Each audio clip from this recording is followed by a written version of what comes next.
Hey guys, what's up? So I want to share with you some tips on how to improve or perfect your Spanish, whether you're studying it by yourself or in a classroom. Thank you so much for watching, guys. Enjoy.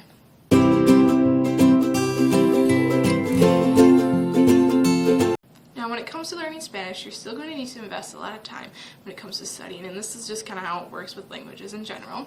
Even if you can't invest a lot of time, even 15 or 20 minutes a day can help you improve it a lot because you're getting used to thinking in that language and using it every day. So of course it's ideal to study every day, but if you can't, then don't worry about that either. Now, if you're learning Spanish in a classroom, it's still important to invest time outside the classroom because the minute you leave the classroom, you're going to have a harder time retaining what you just learned because you're thinking about homework you have for other classes or what's going on after school, work, things, really anything besides school is what you're thinking about when you're in school. Also, when you're in a classroom, you're learning at the pace of the class as a whole. You're not learning at your pace, where you're learning at the pace that the curriculum is set for the class. When you get home, you can practice what you know you need to practice. You can focus or learn things that you want to learn versus what school is making you learn. And of course, it's still important to focus on what you're doing in the class as well. But by investing time outside of the classroom, it's going to help you improve your Spanish a lot.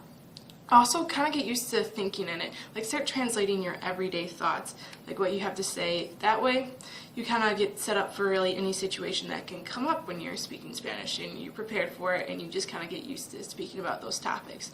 Also, if you know that maybe speaking is something you need to work on, start just talking a lot in Spanish. Speak often, even if no one's around or you don't have anyone to talk to.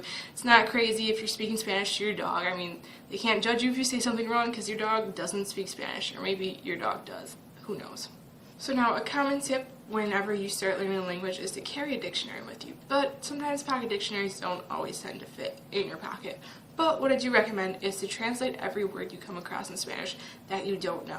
So of course, Google Translate isn't an accurate source to use. However, it is better if you only have one word to translate rather than sentences or phrases. Don't use Google Translate for that at all.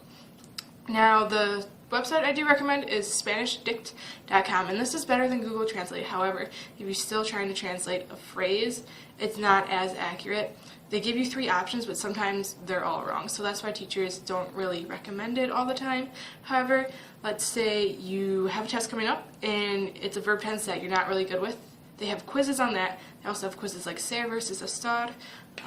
You can also use it for verb charts. You type in a verb and it will come up in every tense and every conjugation, so that is really helpful too. Now, the site that teachers recommend the most is wordreference.com, and this is the most accurate. It's going to have what you... Now, when it comes to learning Spanish, it's not just about grammar and vocabulary. You need to introduce yourself to new things. Even if you're in a neighborhood that necessarily doesn't have a lot of Spanish influence, you can still kind of start out small. Maybe go to restaurants that have Mexican food or Spanish food. Try ordering in Spanish. Odds are your waiter's going to be able to speak Spanish and English, so if you mess up or say something in English, you're still going to get what you want. Try new foods too, even if you're not going to a restaurant. Maybe cooking recipes or even reading recipes in Spanish. That's going to help a lot. Doing things that you normally do in English or hobbies that you like in English, you can still transfer these to doing what you like to do in Spanish as well. So maybe you like watching cooking shows, you can watch cooking shows in Spanish too. Going to events in Spanish, that's going to be huge because you're introduced to new cultures. So a few years back I went to a quinceañera, and it's, if you don't know what it is, it's a party for when a girl turns 15 when she enters womanhood. So it's an awesome, really cool concept. It's kind of like, I guess, maybe a Sweet 16 in the US. I'm not exactly sure if that's still a big thing around here. Also, I went to a church service in Spanish too, and just doing things that you normally wouldn't do, maybe stepping out of your comfort zone, that's still going to help you a lot when it comes to learning a language, because you're learning about culture, and who doesn't love to learn about that?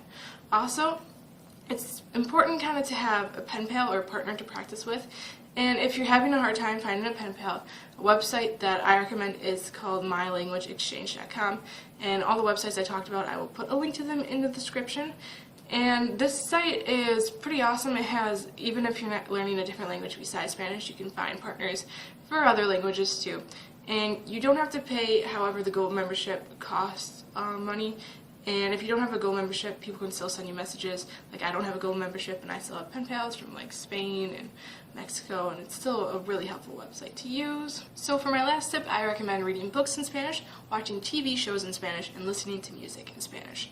So now, start off watching TV shows that you've already seen in English, or maybe movies you've already seen in English, and watching them in Spanish, or the Spanish version of these, because if it's a popular TV show or movie, odds are they'll have it in Spanish too. So this is helpful because sometimes, you know, there's a scene that's going on that you don't really understand. Maybe they're talking too fast, or you just didn't quite catch something. Well, you already know what's going on in English, and this helps you pick up on your vocabulary more, because maybe it's a word you didn't know before, but you can kind of infer what it is already. So for example, I've watched the first 2 or 3 seasons of The Walking Dead in Spanish, and this kind of helped me pick up on like reference phrases and colloquial phrases too, because I've already seen it in English.